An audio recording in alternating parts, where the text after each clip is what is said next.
students, welcome back to the 10th English class, second language, A Hero, written by R.K. Narayanan, part 2. Students, do you see the first part of this lesson? Yes, you can click here I button and see the video lesson of A Hero first part.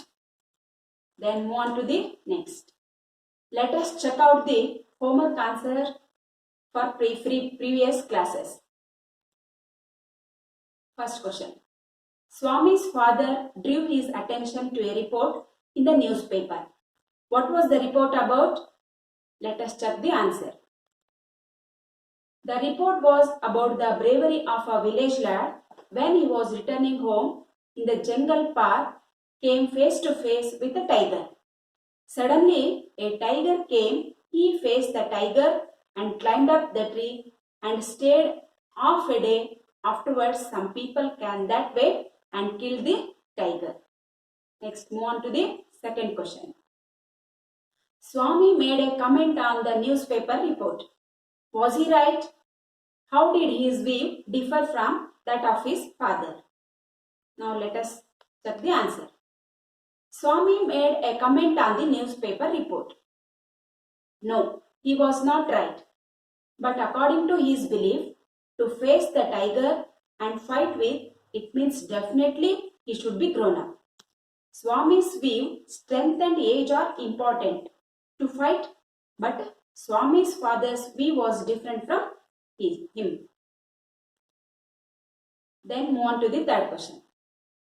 What desperate attempts did Swami make to escape from his father? Answer. When Swami's father challenged him to sleep alone, Swami hoped that he was only joking. He mumbled yes weakly and tried to change the subject by talking about his cricket club. Swami, who was terrified of sleeping alone, tried desperately to make his father's change mind. First of all, he tried to change the subject by speaking to his father about the new bats and ball and the decision of his cricket club to admit even elders. When his father kept to his decision, he tried to postpone the date by promising to sleep alone from the first of the next month. Then move on to the next question. Why did Swami conclude that his father's proposition was rightful? Answer. Swami had a habit of sleeping besides his granny. He was afraid of sleeping alone. In this condition, he knows his father's tenacity. Swami concluded that his father's proposition was frightful. Then move on to the reading lesson. Let us read the remaining part of the lesson. Students, please open your textbook and see the paragraph 6. Swami's father sat gloomily gazing at the newspaper on his lap. Swami rose silently and tiptoed to his bed in the passage. Granny was sitting up in her bed and remarked, "Boy, are you already feeling sleepy? Don't you want to hear a story?" Swami made wild gesticulations to silence his granny, but that good lady saw nothing.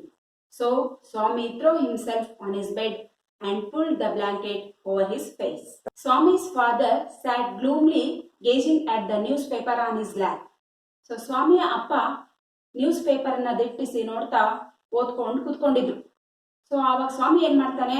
Swami rose silently, ಯಾರಿಗೂ ಗೊತ್ತಾಗದೆ ಹಾಗೆ ಸ್ವಾಮಿ ಅಲ್ಲಿಂದ ಎದ್ದಾಡ್ತಾನೆ.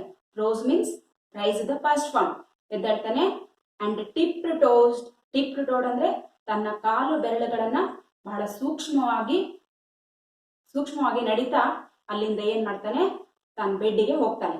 So ಆ bed ಅಲ್ಲಿ ಯಾರು ಕೂತಿದ್ರು? ಗ್ರಾನಿ was sitting up in Har bed. So ಯಾವಾಗ ಅವನು ಆ ಬೆಡ್ಡಿಗೆ ಬಂದು ಮಲ್ಗೋಕೆ ತಯಾರಾಗ್ತಾನೆ ಅಥವಾ ರೆಡಿ ಆಗ್ತಾನೆ, ಆಗ ಅಜ್ಜಿ ಕೇಳ್ತಾಳೆ, boy are you already feeling sleepy? ಅಂದ್ರೆ ಅವನು ಬೇಗನೆ ಮಲ್ಗೋಕ್ ಹೋಗ್ತಾನೆ ಅಂತ ಅನ್ಸುತ್ತೆ. ಹಾಗಾಗಿ ಅಜ್ಜಿ ಕೇಳ್ತಾ ಇದಾರೆ, ನಿಂಗಾಗ್ಲೇ ಇಷ್ಟು ಬೇಗ ನಿದ್ದೆ ಬಂದ್ಬಿಟ್ಟಿದ್ಯಾ ಅಂತ ಅಜ್ಜಿ ಅವನನ್ನ ಕೇಳಿದಾಗ ಅವನೇನ್ ಹೇಳ್ತಾನೆ, don't you want to hear a story? ಮತ್ತೆ ಒಂದ್ಸಲ ಅಜ್ಜಿ ಕೇಳ್ತಾಳೆ, ಯಾಕೆಂದ್ರೆ ಈ ಸೆಂಟೆನ್ಸ್ ನಮ್ಗೇನು ಗೊತ್ತಾಗುತ್ತೆ ಅಂದ್ರೆ whenever he was going to sleep, ಮಲಗೋಕೆ ಹೋದಾಗ ಯಾವಾಗ್ಲೂ ಅಜ್ಜಿಯಿಂದ ಕತೆ ಕೇಳ್ತಾ ಇದ್ದ ಅನ್ಸುತ್ತೆ. ಹಾಗಾಗಿ ಅಜ್ಜಿ ಏನ್ ಹೇಳ್ತಾ ಇದ್ದಾಳೆ, don't you want to hear a story, ನಿಂಗೆ ಕತೆ ಕೇಳುವ ಮನಸ್ಸಿಲ್ವಾ ಇವತ್ತು, ಹಾಗಾದ್ರೆ ಬೇಗ ಮಲಗೋಕೆ ಹೊರಟಿದ್ಯಲ್ಲ, ನಿದ್ದೆ ಬಂದಿದ್ಯಾ ಅಂತ ಅಜ್ಜಿ ಅವನನ್ನ ಕೇಳ್ತಾಳೆ. Swami made a wild gesticulation to silence his granny. ಅಜ್ಜಿ ಯಾವಾಗ ಆ ರೀತಿ ಕೇಳಿದ್ಲು, ಅಜ್ಜಿಯನ್ನ ಹೇಗ್ ನೋಡ್ತಾನೆ ಅಂದ್ರೆ ಅವನು ವೈಲ್ಡ್ ಜಸ್ಟಿಕ್ಯುಲೇಷನ್ಸ್ ಅಂದ್ರೆ ಏನು ಮಾತಾಡ್ದಂಗೆ ಅತ್ಯಂತ ಕ್ರೂರವಾಗಿ ಅಜ್ಜಿ ಅಂತ ಹೇಳಿ ತನ್ನ ಗೆಸ್ಚರ್ ಇಂದ ಅಜ್ಜಿಯನ್ನ ನೋಡ್ತಾನೆ. But that good lady saw nothing. ಆದ್ರೆ ಅಜ್ಜಿಗೆ ಇವನ್ ಯಾಕೆ ಹೀಗೆ ಮಾಡ್ತಾ ಇದ್ದಾನೆ, ಯಾಕೆ ಈ ರೀತಿ ಹೇಳ್ತಾನೆ ಅನ್ನಂತ ಆ ಅಜ್ಜಿಗೆ ಏನೂ ಗೊತ್ತಿಲ್ಲ. So Swami threw himself on his bed and pulled the blanket over his face. ಆದ್ರೆ ಏನು ಮಾತಾಡ್ದಾನೆ, ಏನ್ ಮಾಡ್ತಾನೆ, ಬೆಡ್ಡಿಗೆ ಹೋಗಿ ಬ್ಲಾಂಕೆಟ್ ಅನ್ನ ತಗೊಂಡು ಪೂರ್ತಿಯಾಗಿ ಹೊಚ್ಕೊಂಡು ಮಲಗ್ಬಿಡ್ತಾನೆ. ಸೊ ನೆಕ್ಸ್ಟ್ ನೋಡಿ ವಿದ್ಯಾರ್ಥಿಗಳೇ, ಇಲ್ಲಿ ಕಾಣಿಸ್ತಾ ಇದೆ ಅಲ್ವಾ, ಸ್ವಾಮಿ ಏನ್ ಮಾಡ್ತಾ ಇದ್ದಾನೆ, ಹೇಗ್ ಹೋಗ್ತಾ ಇದ್ದಾನೆ ಅಂತ ನಿಮ್ಗೆ ಕಾಣಿಸ್ತಾ ಇರ್ತಾನೆ. ಹಾಗಾದ್ರೆ ಏನ್ ಮಾಡ್ತಾ ಇದ್ದಾನೆ, ಸ್ವಾಮಿ ರೋಸ್ ಸೈಲೆಂಟ್ಲಿ ಎದ್ದ, ಎಲ್ಲಿಂದ ಕುತ್ಕೊಂಡಿದ್ದಂತ ಜಾಗದಿಂದ ಸೈಲೆಂಟ್ ಆಗಿ ಎದ್ದ. ಹೇಗ್ ಹೋಗ್ತಾ ಇದ್ದಾನೆ, ಟಿಪ್ ಟೋಡ್. ನೋಡಿ ಟಿಪ್ ಟೋಡ್ ಅನ್ನೋ ವರ್ಡ್ ಅನ್ನ ನೀವು ಕೇಳಿದಿರ್ತಾನೆ ಆಗ್ಲಿ. ಹಾಗಾದ್ರೆ ತನ್ನ ಕಾಲು ಬೆರಳುಗಳನ್ನ ತುದಿಯಿಂದ ನಿಧಾನವಾಗಿ ಎದ್ದು he was going to his bed. ಎಲ್ಲಿಗೆ ಹೋಗ್ತಾ ಇದ್ದಾನೆ, ತನ್ನ ಮಲಗೋಕೆ ಹೋಗ್ತಾ ಇದ್ದಾನೆ. Swami rose silently and tiptoe to his bed in the passage. So ಆವಾಗ ಅಜ್ಜಿ ಏನ್ ಹೇಳ್ತಾ ಇದ್ದಾರೆ, boy are you already sleepy, ಹಾಗಾದ್ರೆ ನಿಂಗೆ ಇಷ್ಟು ಬೇಗ ನಿದ್ದೆ ಬಂದ್ಬಿಟ್ಟಿದ್ಯಾ ಅಂತ. ಅವನು ಯಾಕೆ ಹಾಗೆ ಹೋಗ್ತಾನೆ ಅಂತ ಗೊತ್ತಿಲ್ಲ. ಆ ಲೇಡಿ ಏನ್ ಮಾಡ್ತಾ ಇದ್ದಾಳೆ, ಆರ್ ಯು ರಿಯಲಿ ಸ್ಲೀಪಿ, ನಿಂಗೆ ನಿದ್ದೆ ಬಂದಿದ್ಯಾ ಅಂತ ಕೇಳಿದ್ಲು. ಆವಾಗ ಅವನೇನಾದ್ರೂ ರಿಪ್ಲೈ ಮಾತಾಡಿದ್ನಾ? ನೋ, ಇವನೇನು ಮಾತಾಡ್ಲಿಲ್ಲ. ಮಾತಾಡೋದ್ರ ಬದಲಾಗಿ ವೈಲ್ಡ್ ಜಸ್ಟಿಕ್ಯುಲೇಷನ್ ಇಂದ, ಅಜ್ಜಿ ದಯವಿಟ್ಟು ನೀನು ಪ್ಲೀಸ್ ಶಟಪ್ ಗ್ರಾನಿ, ದಯವಿಟ್ಟು ನೀನೇನು ಮಾತಾಡಬೇಡ ಅಂತೇಳಿ ಅಲ್ಲಿಂದ ಅಜ್ಜಿಯನ್ನ ವೈಲ್ಡ್ ಜಸ್ಟಿಕ್ಯುಲೇಷನ್ ಇಂದ ಅಂದ್ರೆ ಒಂಥರ ನೋಟದಿಂದ ನೋಡಿ ಅಲ್ಲಿಂದ ಅವನು ಎದ್ದು ಹೋಗ್ತಾನೆ. Next move on to the next paragraph. Granny said, don't cover your face, are you really very sleepy? Swami leaned over and whispered, please shut up Granny. Don't talk to me and don't let anyone call me even if the house is on fire. If I don't sleep at once, perhaps I shall die. He turned over and curled and snored under the blanket till he found his blanket pulled away. ಯಾವಾಗ ಅಲ್ಲಿ ಹೋದ ಮಲ್ಗೋಕೆ, ಅಜ್ಜಿ once again ಹೇಳ್ತಾ ಇದ್ದಾಳೆ, Granny said, don't cover your face. ಸ್ವಾಮಿ ಪೂರ್ತಿಯಾಗಿ blanket ಅನ್ನ ಹೊತ್ಕೊಂಡು ಮಲ್ಕೋಬೇಡ. Are you really very sleepy, ನಿಜವಾಗ್ಲೂ ಅಷ್ಟೊಂದು ನಿದ್ದೆ ಬಂದ್ಬಿಟ್ಟಿದ್ಯಾ ನಿನಗೆ? ಸ್ವಾಮಿ ಲೀನ್ಡ್ ಓವರ್ ಅಂಡ್ ವಿಸ್ಪರ್ಡ್. ಸ್ವಾಮಿ ಏನನ್ನೂ ಮಾತಾಡುವಂತಹ ಸ್ಥಿತಿನಲ್ಲಿ ಇರ್ಲಿಲ್ಲ. ಹಾಗಾಗಿ ಅಜ್ಜಿಗೆ ಬೆಂಡಾಗಿ ಹೇಳ್ತಾ ಇದ್ದಾನೆ. ವಿಸ್ಪರ್ಡ್ ಅಂದ್ರೆ ಇನ್ನೇ ಲೋ ವಾಯ್ಸ್ ಅಲ್ಲಿ ಮಾತಾಡ್ತಾ ಇದ್ದಾನೆ. ಅಜ್ಜಿ ಪ್ಲೀಸ್ ಶಟ್ ಅಪ್ ಗ್ರಾನಿ, ದಯವಿಟ್ಟು ನೀನೇನು ಮಾತಾಡಬೇಡ. ಡೋಂಟ್ ಟಾಕ್ ಟು ಮೀ, ನನ್ನ ಜೊತೆ ನೀನು ಮಾತಾಡ್ಲಿಕ್ಕೆ ಹೋಗ್ಬೇಡ. And don't let anyone call me, ನೋಡಿ ಯಾರನ್ನೂ ಕರೆಯಕ್ಕೆ ಹೋಗ್ಬೇಡ. Even if the house is on fire, ಮನೇನೇ ಬೆಂಕಿ ಬಿದ್ರು ಕೂಡ ನನ್ನನ್ನು ನೀನು ದಯವಿಟ್ಟು ಕರಿಬೇಡ. If I don't sleep at once, ತಕ್ಷಣ ನಾನೇನಾದ್ರೂ ಮಲಗಲಿಲ್ಲ ಅಂದ್ರೆ ಪರ್ಹ್ಯಾಪ್ಸ್ ಐ ಶಾಲ್ ಡೈ, ನಾನು ಸತ್ತೇ ಹೋಗ್ಬಿಡ್ತೇನೆ ಬಹುಶಃ ಅಂತ ಹೇಳಿ ಹೇಳ್ತಾ ಇದ್ದಾನೆ. ಈ ಟರ್ನ್ ಓವರ್ ಅಂಡ್ ಕರ್ಲ್ಡ್, ಅಜ್ಜಿಗೆ ಅಷ್ಟು ಹೇಳಿದ್ದೇನೆ ಮತ್ತೇನ್ ಮಾಡ್ತಾನೆ, ತಿರ್ಕೊಂಡು ಇಡೀ ಬಾಡಿಯನ್ನ ತರ ಸುರುಳಿ ತರ ಹಿಂಗೆ ಸುತ್ಕೊಂಡು ಏನ್ ಮಾಡ್ತಾನೆ, and snored under the blanket. Blanket ಅಂದ್ರೆ ಆ ಹೊತ್ಕೊಳ್ಳುವಂತ ಬೆಡ್ಶೀಟ್ ಇದೆಯಲ್ಲ, ಅದನ್ನ ಹೊತ್ಕೊಂಡು ಆ ಬ್ಲಾಂಕೆಟ್ ಒಳಗಡೆ ಏನ್ ಮಾಡ್ತಾ ಇದ್ದಾನೆ, ಜೋರಾಗಿ ಸೌಂಡ್ ಮಾಡ್ತಾ ಇದ್ದಾನೆ. ಸ್ನಾರಿಂಗ್ ಅಂದ್ರೆ ನಿದ್ದೆ ಹತ್ತಿ ಕೊರಕೆ ಹೊಡಿತಾರಲ್ಲ, ಹಾಗೆ ನಿದ್ದೆ ಹತ್ಬಿಟ್ಟಿದೆಯೋ ಅನ್ನೋ ರೀತಿನಲ್ಲಿ ಆ ಬ್ಲಾಂಕೆಟ್ ಒಳಗಡೆ ಏನ್ ಮಾಡ್ತಾ ಇದ್ದಾನೆ, ಜೋರಾಗಿ ಪ್ರಿಟೆಂಡಿಂಗ್ ಮಾಡ್ತಾ ಇದ್ದಾನೆ. ದೆನ್ ನೀವು ನೋಡ್ತಾ ಇದ್ದೀರಾ ಅಲ್ವಾ ವಿದ್ಯಾರ್ಥಿಗಳೇ, ಇಲ್ಲಿ ಅವನೇನ್ ಮಾಡ್ತಾ ಇದ್ದಾನೆ, ವೈಲ್ಡ್ ಗೆಸ್ಟಿಕ್ಯುಲೇಷನ್ ಕಾಣಿಸ್ತಾ ಇದೆ. ಅಜ್ಜಿ ಯಾವಾಗ ಡೋಂಟ್ ಕವರ್ ಯುವರ್ ಫೇಸ್ ಅಂತ ಹೇಳಿದಲ್ಲ, ಅವಾಗ ಹೇಳ್ತಾ ಇದ್ದಾನೆ, don't let anyone call me even if the house is on fire. ನೋಡಿ ಅವನ ತಲೆಯಲ್ಲಿ ಯಾವ ವಿಚಾರ ಓಡ್ತಾ ಇದೆ, ಅವನ ತಲೆಯಲ್ಲಿ ಮನೆಗೆ ಬೆಂಕಿ ಬಿದ್ರು ಕೂಡ ನೀನು ನನ್ನನ್ನ ಕರಿಬೇಡ ಅನ್ನುವಂತಹ ಯೋಚನೆ ಅವನ ತಲೆಯಲ್ಲಿ ಹೊಳಿತಾ ಇದೆ. ಅಂದ್ರೆ ಅಷ್ಟೊಂದು ಭಯ ಅವನಿಗೆ ಕಾಡ್ತಾ ಇದೆ. ಹಾಗಾಗಿ ಅಜ್ಜಿ ಹೇಳಿದ್ದ ಮಾತಿಗೆ ಅವನೇನು ಕೇರ್ ಮಾಡ್ದೇನೆ ಏನ್ ಮಾಡ್ತಾ ಇದ್ದಾನೆ, ಬ್ಲಾಂಕೆಟ್ ಅನ್ನ ಹೊತ್ಕೊಂಡು ಮಲಗ್ತಾ ಇದ್ದಾನೆ. ಅಂದ್ರೆ ಆಕ್ಚುಲಿ ಅವನಿಗೆ ಏನಾಗಿಲ್ಲ, really he was not sleeping, he was only pretending. So pretend means he is acting like a sleeping. ಆ ಬ್ಲಾಂಕೆಟ್ ಒಳಗಡೆ ಏನ್ ಮಾಡ್ತಾ ಇದ್ದಾನೆ, ಸ್ನಾರಿಂಗ್ ಮಾಡ್ತಾ ಇದ್ದಾನೆ. ಸ್ನಾರಿಂಗ್ ಅಂದ್ರೆ ಜೋರಾಗಿ ನಿದ್ದೆ ಹತ್ತಿ ನಾನು ಮಲ್ಕೊಂಡ್ಬಿಟ್ಟಿದ್ದೇನೆ ಅನ್ನುವಂಥದ್ದು ಇನ್ನೊಬ್ರಿಗೆ ಗೊತ್ತಾಗ್ಲಿ ಅನ್ನೋ ಕಾರಣಕ್ಕೋಸ್ಕರ ಏನ್ ಮಾಡ್ತಾ ಇದ್ದಾನೆ, ಸ್ನಾರಿಂಗ್ ಅಂದ್ರೆ ಮೇಕಿಂಗ್ ಎ ನಾಯ್ಸ್ ಸೌಂಡ್, ಅದು ಲೌಡ್ ಸೌಂಡ್. ವಿದ್ಯಾರ್ಥಿ ಮಲಗದಾಗ ಸೌಂಡ್ ಬರುತ್ತಲ್ಲ, ಆ ಸೌಂಡ್ ಅನ್ನ ಬ್ಲಾಂಕೆಟ್ ಒಳಗಡೆ ಅವನು ಪ್ರಿಟೆಂಡ್ ಮಾಡ್ತಾ ಇದ್ದಾನೆ. Then move on to the next paragraph. Presently, his father came and stood over him. Swami, get up, he said. He looked like an apparition in the semi-darkness of the passage, which was lit by a cone of light from the hall. Swami started and groaned as if in sleep. Father said, get up, Swami. Granny pleaded. Why do you disturb him? ನೋಡಿ ವಿದ್ಯಾರ್ಥಿಗಳೇ, presently his father came and stood over him. So ಇವನು ಹೋಗಿ ಮಲ್ಕೊಂಡಿದ್ದಾನೆ, ಎಲ್ಲವನ್ನು ಅವನ ತಂದೆ paper ಓದ್ಕೊಂಡು ಕೂತ್ಕೊಂಡಿದ್ದಾನೆ, ನೋಡಿಲ್ಲ ಅಂತ ಅನ್ಕೊಂಡಿದ್ದ. ಆದ್ರೆ ಯಾವಾಗ ಇವನು ಹೋಗಿ ಮಲಗ್ತಾನೆ, ಅವ್ರ ಅಪ್ಪ ಏನ್ ಮಾಡ್ತಾರೆ, ಅಲ್ಲಿಂದ ಎದ್ದು ಹೋಗ್ತಾರೆ. ಅಂಡ್ ಎದ್ದು ಹೋಗಿ ಏನ್ ಹೇಳ್ತಾರೆ, ಸ್ವಾಮಿ ಗೆಟ್ ಅಪ್, ಎದ್ದೇಳು ನೀನು ಅಂತ ಹೇಳ್ತಾರೆ. ಈ look like an operation in the semi darkness of the passage. ಅವ್ರ ಅಪ್ಪ ಯಾವಾಗ ಅವನನ್ನ ಬಂದು ಎಬ್ಬರಿಸಿದಾಗ ಹೀಗೆ ಬ್ಲಾಂಕೆಟ್ ತೆಗೆದು ನೋಡಿದಾಗ ಆ ಲೈಟಿನ ಕಾರ್ನರ್ ಅಲ್ಲಿ ಅವನು ಹೇಗ್ ಕಾಣ್ತಾ ಇದ್ದಾನೆ ಅಂದ್ರೆ, ಲುಕ್ ಲೈಕ್ ಅನ್ ಆಪರೇಷನ್. ಆಪರೇಷನ್ ಅಂದ್ರೆ ಒಂದು ಗೋಸ್ಟ್ ತರ, ಡೆವಿಲ್ ತರ ಅವರ ಅಪ್ಪ ಕಾಣ್ತಾ ಇದ್ದಾನೆ. ಸ್ವಾಮಿ ಸ್ಟಾರ್ಡ್ ಅಂಡ್ ಗ್ರೋನ್ಡ್. ಸ್ವಾಮಿ ಎದ್ದಾಳ ಅಂದ ತಕ್ಷಣ ಎದ್ದಾಳಿಲ್ಲ, ಆದ್ರೆ ಏನ್ ಮಾಡ್ತಾನೆ, ತಾನು ಜೋರಾಗಿ ನಿದ್ದೆ ಮಾಡ್ತಾ ಇದ್ದೇನೆ ಅನ್ನುವಂತ ಸೌಂಡ್ ಕೇಳಲಿ ಅನ್ಕೊಂಡ ಹಾಗೆ ಏನು ಕೇಳಿಸದೇ ಇಲ್ಲ ಅನ್ನೋ ರೀತಿ ಏನ್ ಮಾಡ್ತಾನೆ, he was in sleeping. But father ಸುಮ್ಮನಾಗ್ಬಿಡ್ತಾರ, ಅವರಪ್ಪ ಸುಮ್ಮಾಗ್ಲಿಲ್ಲ. Father said, get up Swami, ಎದ್ದೇಳು ಮಗನೇ ನೀನು, ಸ್ವಾಮಿ ಎದ್ದೇಳು. Granny pleaded. ಯಾವಾಗ ನೀನು ಎದ್ದೇಳು ಅಂತ ಅವರಪ್ಪ ಎಬ್ಬರಿಸ್ತಾರೋ ಅವಾಗ ಅಜ್ಜಿ ಯಾಕೆ ಡಿಸ್ಟರ್ಬ್ ಮಾಡ್ತಾ ಇದ್ದಾನೆ ಅಂತ ಗೊತ್ತಾಗ್ತಿಲ್ಲ ಅಜ್ಜಿಗೆ. ಸೊ ಅವಳೇನ್ ಮಾಡ್ತಾ ಇದ್ದಾಳೆ, ಅವನನ್ನ ರಿಕ್ವೆಸ್ಟ್ ಮಾಡ್ಕೊಳ್ತಾ ಇದ್ದಾಳೆ.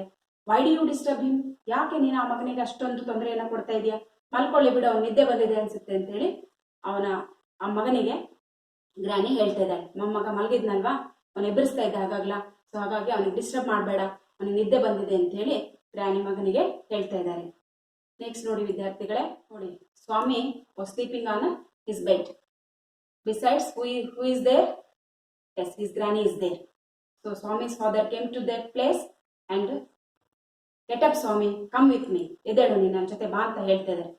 ಸೊ ಯಾವಾಗ ಅಜ್ಜಿ ಹೀಗೆ ತಂದೆ ಅವರಪ್ಪ ಅವನನ್ನು ಕರೆದಾಗ ಅವನಿಗೆ ಅಜ್ಜಿ ಏನ್ ಹೇಳ್ತಾ ಇದ್ದಾಳೆ, why do you disturb him, ಯಾಕೆ ಅವನಿಗೆ ನೀನು ತೊಂದರೆ ಮಾಡ್ತಾ ಇದೀಯಾ, ಮಲ್ಕೊಳ್ಳಿ ಬಿಡು ಅಂತ ಹೇಳಿ ಅಜ್ಜಿ ಯಾರ ಪರವಾಗಿ ಹೇಳ್ತಾ ಇದ್ದಾಳೆ, ಸೊ ಸ್ವಾಮಿಯ ಪರವಾಗಿ ಅವನ ಮಗನಿಗೆ ಏನ್ ಮಾಡ್ತಾ ಇದ್ದಾಳೆ, ನೀನ್ ಯಾಕೆ ಅವನಿಗೆ ಡಿಸ್ಟರ್ಬ್ ಮಾಡ್ತಾ ಇದೀಯಾ ಅಂತ ಹೇಳಿ ಹೇಳ್ತಾ ಇದ್ದಾಳೆ. ನೋಡ್ತಾ ಇದ್ದೀರಲ್ವಾ ನೀವು?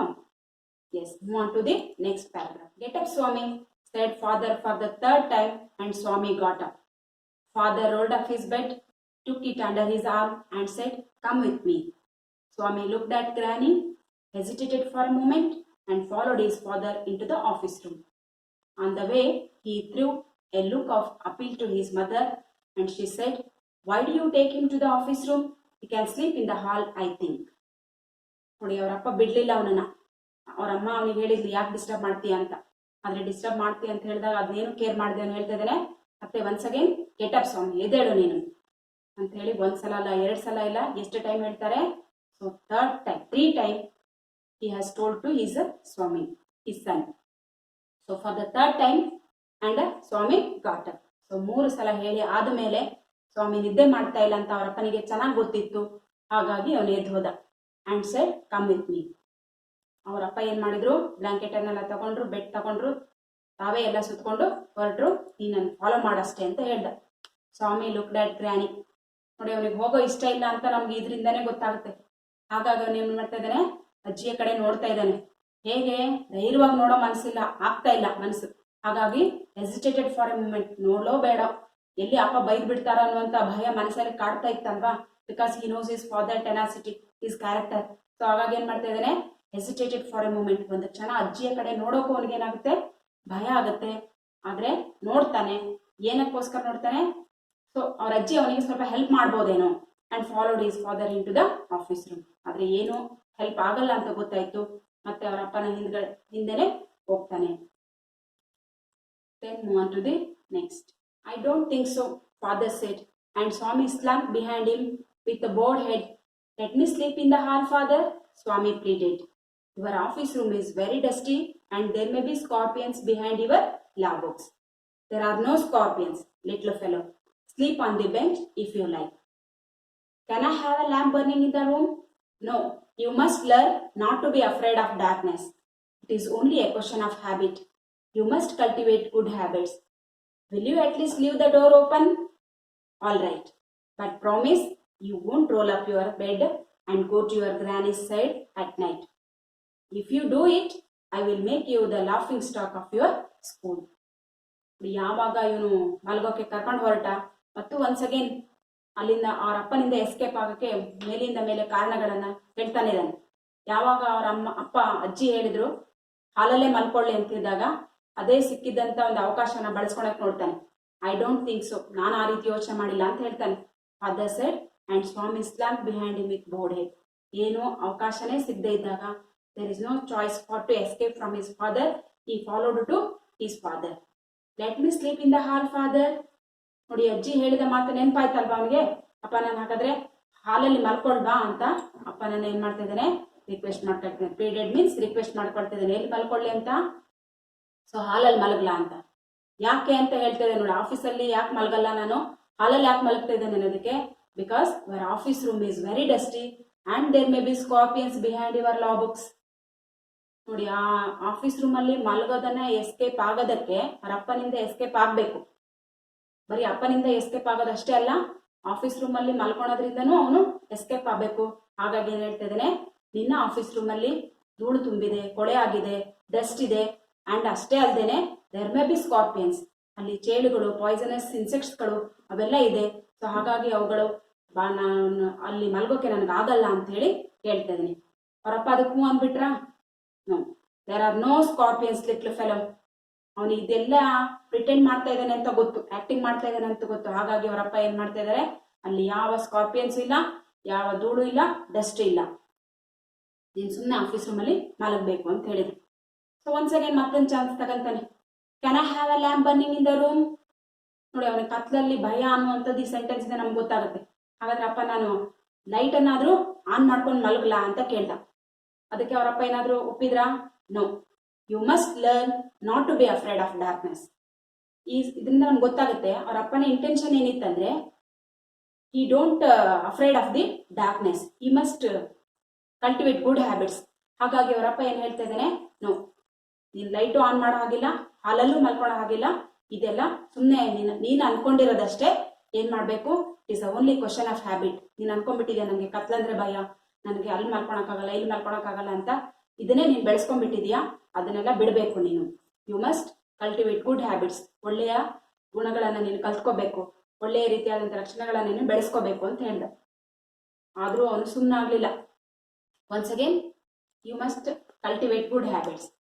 Will you at least leave the door open? ನೋಡಿ ಮತ್ತೆ ಒನ್ಸ್ ಅಗೇನ್ ಚಾನ್ಸ್ ತಗೊಳ್ತಾ ಇದ್ದಾನೆ. ಏನಂತ, ಅಟ್ ಲೀಸ್ಟ್ ನಾನು ಡೋರ್ ಆದ್ರೂ ಓಪನ್ ಮಾಡ್ಕೊಳ್ಳ ಅಪ್ಪ ಅಂತ. Yes, all right. ನೋಡಿ ಯಾವುದಕ್ಕೂ ಒಪ್ಕೊಳ್ತಾ ಇರುವಂತ ತಂದೆ ಕೊನೆಗೆ ಏನ್ ಹೇಳ್ತಾ ಇದಾರೆ, ಯಾವುದಕ್ಕೂ ಒಪ್ಕೊಳ್ತಾ ಇದಾರೆ, at least leave the door open. ಆಯ್ತು, ಹಾಗಾದ್ರೆ ಡೋರ್ ಆದ್ರೂ ಓಪನ್ ಮಾಡ್ಕೊಂಡು ಇಟ್ಕೊಳ್ಳ ಅಂತ ಹೇಳಿದಾಗ ಅವರಪ್ಪ ಆಯ್ತು ಡೋರ್ ಓಪನ್ ಮಾಡಿ ಇಟ್ಕೊ. ಬಟ್ ಯಾವ ಕಂಡೀಷನ್ ಮೇಲೆ ಅವರು ಡೋರ್ ಅನ್ನ ಓಪನ್ ಮಾಡಕ್ ಹೇಳ್ತಾ ಇದಾರೆ ಅಂದ್ರೆ, but promise you won't roll up your bed and go to your granny's side at night. Door open ಇದೆ ಅಂತ ಅನ್ಕೊಂಡು ನೀನೇನಾದ್ರೂ ರಾತ್ರೋರಾತ್ರಿ ಎದ್ದು ನಿಮ್ಮ ಅಜ್ಜಿಯ ಪಕ್ಕ ಬೆಡ್ ತಗೊಂಡು ಹೋದೆ ಅಂತ ಆದ್ರೆ, ಇಫ್ ಯು ಡೂ ಇಟ್, ನೀನು ಆ ರೀತಿ ಏನಾದ್ರೂ ಮಾಡಿದ್ದೆ ಆದ್ರೆ, I will make you the laughing stock of your school. ಈ ರೀತಿ ಏನಾದ್ರೂ ಮಾಡಿದ್ದೆ ಆದ್ರೆ ನಿನ್ನ ಸ್ಕೂಲಲ್ಲಿ ಎಲ್ಲ ಫ್ರೆಂಡ್ಸ್ ಆಡ್ಕೊಂಡು ನಗೋ ಹಾಗೆ ನಾನು ಮಾಡ್ಬಿಡ್ತೇನೆ. ಆ ರೀತಿ ಮಾಡಬೇಡ ಅನ್ನುವಂಥ ವಾರ್ನಿಂಗ್ ಅನ್ನ ಕೊಟ್ಟು ಲೈಟ್ ಅನ್ನ, ಡೋರ್ ಅನ್ನ ಓಪನ್ ಮಾಡ್ಕೊಂಡು ಇಟ್ಕೊಂಡು ಮಲ್ಕೊಳ್ಳೋದಕ್ಕೆ ಹೇಳ್ತಾನೆ. ಸೊ ಅದಕ್ಕೆ ಮಾತ್ರ ಒಪ್ತಾನೆ. ನಾವು ಲೇಟೆಸ್ಟ್ ನೋಡಿ ವಿದ್ಯಾರ್ಥಿಗಳೇ, ನೋಡ್ತಾ ಇದ್ದೀರಲ್ವಾ. ಸೊ ಅಪ್ಪ ವಾರ್ನಿಂಗ್ ಮಾಡ್ತಾ ಇದ್ದಾನೆ. ಏನಂತ ವಾರ್ನಿಂಗ್ ಮಾಡ್ತಾ ಇದ್ದಾನೆ? ಹೌದಾ, let me sleep in the hall father ಅಂತ ಕೇಳಿದಲ್ವಾ ಅವನು. ಸೊ ಕೇಳಿದಾಗ ಏನ್ ಮಾಡ್ದ? No, he did not agree. First choice ಕೇಳ್ದ. ದೆನ್ ಸೆಕೆಂಡ್ ಏನ್ ಹೇಳ್ತಾ ಇದ್ದಾನೆ? ಅದಕ್ಕೆ ಕಾರಣ ಏನ್ ಕೊಡ್ತಾ ಇದ್ದಾನೆ? Your office room is dusty ಅಂತ ಹೇಳ್ತಾ ಇದ್ದಾನೆ. ನಿನ್ನ ಆಫೀಸ್ ರೂಮು ಕೊಳೆಯಾಗಿದೆ, ಧೂಳು ತುಂಬಿದೆ. ದೆನ್ ಅವರಪ್ಪ ಅದಕ್ಕೆ ಒಪ್ಪಿದ್ರಾ? ನೋ, ಒಪ್ಲಿಲ್ಲ. ಮತ್ತೆ ಒನ್ಸ್ ಅಗೇನ್ ಹೇಳ್ತಾನೆ, there may be scorpions behind your law books. ನಿನ್ನ ಪುಸ್ತಕಗಳ ಹಿಂದೆ ಏನಿದೆ? ಸ್ಕಾರ್ಪಿಯನ್ಸ್ ಇದೆ. ಎಂತ ಪುಸ್ತಕಗಳು? Law book. ಅಂದ್ರೆ ಅವರಪ್ಪ ಏನಂತ ನಮ್ಗೆ ಗೊತ್ತಾಗುತ್ತೆ, ಮೋಸ್ಟ್ಲಿ ಲಾಯರ್ ಇರಬಹುದು ಅಂತ ಗೊತ್ತಾಗುತ್ತೆ. ಅದಕ್ಕೆ ಒಪ್ಪಿದ್ರಾ? ನೋ, ಒಪ್ಲಿಲ್ಲ. ದೆನ್ ಮತ್ತೇನ್ ಕಾಣ್ತಿದ್ರೆ, can I have a lamp burning in the room, at least light ಆದ್ರೂ ಹಾಕೊಂಡು ಮಲಗ್ಲಾಪ ನಾನು ಅಂತ ಕೇಳ್ತಾ ಇದ್ದಾರೆ. ಆದ್ರೆ ಅಪ್ಪ ಒಪ್ಪಿದ್ರಾ? ಅದಕ್ಕೂ ಕೂಡ ಒಪ್ಲಿಲ್ಲ, ನೋ ಹೇಳಿದ್ರು. ನೆಕ್ಸ್ಟ್ ಇನ್ನೇನ್ ಲಾಸ್ಟ್ ಚಾನ್ಸ್ ಅಂತ ಕೇಳ್ತಾ ಇದ್ದಾನೆ, will you at least leave the door open, door ಆದ್ರೂ ಓಪನ್ ಮಾಡ್ಕೊಂಡು ಮಲಗ್ಲಾಪ ನಾನು ಅಂತ ರಿಕ್ವೆಸ್ಟ್ ಮಾಡ್ಕೊಳ್ತಾ ಇದ್ದಾನೆ. ಆವಾಗ ಅವರಪ್ಪ ಏನ್ ಹೇಳಿದ್ರು, ಎಸ್ ಆಲ್ ರೈಟ್. ಅದಕ್ಕೆ ವಾರ್ನ್ ಮಾಡಿ ಹೇಳ್ತಾ ಇದಾರೆ, but promise you won't roll up your bed and go to your granny side at night. ಈ ನೈಟ್ ಮತ್ತೆ ಎದ್ದು ಹೋಗೋ ಹಾಗೆ, ಎದ್ದು ಮಲ್ಕೊಳ ಆಗಿಲ್ಲ, ಹಂಗಂತ ಪ್ರಾಮಿಸ್ ಮಾಡಿದ್ರೆ ಮಾತ್ರ ನೀನು ಡೋರನ್ನ ಓಪನ್ ಮಾಡಬಹುದು ಅಂತ ಹೇಳಿ ಅಪ್ಪ ಅವನಿಗೆ ವಾರ್ನಿಂಗ್ ಮಾಡ್ತಾರೆ. So next let us move on to the new words. So we have to know the meaning of these words. Gloomily. Gloomily means feeling in a way that things will not improve. Gazing. Look fixedly. ಅಂದ್ರೆ ಅದನ್ನೇ ದಿಟ್ಟಿಸಿ ನೋಡೋದು. Tiptoed. Walked quietly on the tips of his toes. ತುದಿ ಬೆರಳುಗಳಿಂದ ನಡೆಯುವಂಥದ್ದು. Gesticulations. To make movements with hands and arms. ಅಂದ್ರೆ ಮಾತಿಲ್ದಂಗೆ ಕೈ ಕಾಲುಗಳಿಂದ ಸನ್ನೆಗಳನ್ನ action ಅನ್ನ ಮಾಡುವಂಥದ್ದು. Leant, move into a sloping position, bend ಆಗಿ ಅಥವಾ ಬಗ್ಗೆ ಆ ಆಕ್ಷನ್ ಅನ್ನ ಮಾಡುವಂಥದ್ದು. ಪರ್ಹ್ಯಾಪ್ಸ್ ಮೀನ್ಸ್ ಇಫ್, ಬಹುಶಃ. Next curl. Curl means bend ಆಗೋದು, ಬಾಡಿಯನ್ನೆಲ್ಲ ಪೂರ್ತಿಯಾಗಿ ಮುದುಟ್ಕೊಳ್ಳೋದು, ಫೋಲ್ಡಿಂಗ್ ಮಾಡ್ಕೊಳ್ಳೋದು, ಲೈಕ್ ಸುರುಳಿ ಆಕಾರದಲ್ಲಿ. Next snored. Snored means to breathe in a noisy way, ಜೋರಾಗಿ ಗೊರಕೆ ಹೊಡೆಯುವಂಥದ್ದು. Then apparition. ಆಪರೇಷನ್ ಮೀನ್ಸ್ ಗೋಚರಿಸೋದು, ಏನ್ ತರ, ಗೋಸ್ಟ್ ತರ, ಯಾವುದೋ ಒಂದು ಸ್ಟ್ರೇಂಜ್ ಕ್ರಿಯೇಚರ್ ತರ. So that is ghost. Stirred. Stirred means blend. Blend means ಎಲ್ಲ ಕಲಕಿದ ಹಾಗೆ ಆಗೋದು, ಹೀಗೆ ಹೂರಾಡು, ಕಲಕು ಅಂತ ಹೇಳ್ತೇವಲ್ಲ, ಹೀಗೆ ತಿರುಗಿಸೋದು. Groaned. Groaned means make a deep inarticulate sound, ಅಂದ್ರೆ ನರಳೋದು, ಪೇನಿಂದ ನರಳ್ತಾರೆ, ಅಮ್ಮ ಅಯ್ಯೋ ಅಂತ ನರಳ್ತೇವಲ್ಲ ಪೇನ್ ಆದಾಗ ಅದು. Next pleaded. Pleaded means request, ಮನವಿ ಮಾಡ್ಕೊಳ್ಳುವಂಥದ್ದು. Next hesitated. Hesitated means pause in a decision before doing. ಏನಾದ್ರು ಮಾಡ್ಬೇಕಾದ್ರೆ ಹೇಳಲೋ ಬೇಡವೋ, ನೋಡ್ಲೋ ಬೇಡವೋ, ಕೇಳಲೋ ಬೇಡವೋ ಅಂತ ಹೇಳ್ತೇವಲ್ಲ, ಸೊ ಹಿಂಜರಿಕೆ. Then slunk. Slunk means move somewhere quietly and secretly, ಅಂದ್ರೆ ಬಹಳ ಕುಗ್ಗುವ ರೀತಿನಲ್ಲಿ. Slink the past form. Next scorpions. Scorpions is a poisonous creature like a ಚೇಳುಗಳು. So then move on to the next part. So from 6th paragraph to 9th paragraph, these type of questions may have come. So first question is, what do you think was the practice of Granny before she went to the bed? So answer, as usual, Granny was loving her grandson and used to tell stories before she went to the bed. Then second question, was Swami really sleeping or was he pretending? ನಮ್ಗೆ ಗೊತ್ತಲ್ವಾ ವಿದ್ಯಾರ್ಥಿಗಳೇ? Yes, Swami was not really sleeping, he was only pretending. Then to Swami, his father looked like an dash. ಸ್ವಾಮಿಗೆ ಅವರಪ್ಪ ಆ ಕಾರ್ನರಿನ light ಅಲ್ಲಿ ಹೇಗೆ ಕಂಡ? Yes, very good, like an apparition, ghost ತರ ಕಂಡ. Next, why do you think Swami looked at his granny and his mother while following his father to the room? ನೋಡಿ, room ಇಂದ ಎದ್ದು ಹೋಗ್ಬೇಕಾದ್ರೆ ಅಮ್ಮನನ್ನ ಮತ್ತು ಅಜ್ಜಿಯನ್ನ ನೋಡ್ತಾನೆ. ಯಾಕೆ ನೋಡ್ದ? Yes, your thinking is right. Answer, Swami looked at his granny and his mother because he hoped that they would come to his rescue and ask his father not to compel Swami to sleep in the office room. Then move on to the next question. There might be scorpions before your law books, said Swami. The first question, had he seen them earlier or were there scorpions really? ನೋಡಿ, scorpions ಇದೆ ಅಂತ ಹೇಳ್ದವನು. ಹಾಗಾದ್ರೆ ನಮ್ಗೆ ಗೊತ್ತಿದೆ ಅಲ್ವಾ answer? Yes, Swami might or may not have seen scorpions. From the story, we cannot out whether he uses this is an excuse to escape sleeping on his office room or whether he had actually seen scorpions. However, Since he uses the word might be while referring to scorpions behind the law books, we can conclude that he was just using scorpions as an excuse not to sleep in the office room. Then second question, was it trick to escape from his father? Yes, absolutely. It was a trick to escape from his father. Then students, from 6th paragraph to 9th paragraph, once again we have to recapitulate the paragraph gist. Swami's father sat gloomily gazing at the newspaper. At that time, Swami silently went towards his bed. Granny called him and asked why he didn't want to hear a story on that day as usual. Swami wanted to escape from his father, so he threw himself on his face. Seeing this, Granny told that not to cover his face and asked whether he was really very sleepy. Swami got angry on his granny and pretended to have slept. Father came and made him to get up and asked him to follow. Swami looked at his granny and his mother because he hoped that they would come to his rescue and ask his father not to compel Swami to sleep in the office room. Next, today's homework questions. First one is, what did Swami's father intended to do if Swami did not sleep in his office room that night? And second question, on what condition did the father agree to leave the door open? And third one, why do you think Swami looked at his granny and his mother while following his father to the room? Dear students, I think you know the answers for these three questions. I hope you can understand lesson and read the lesson carefully and answer these questions.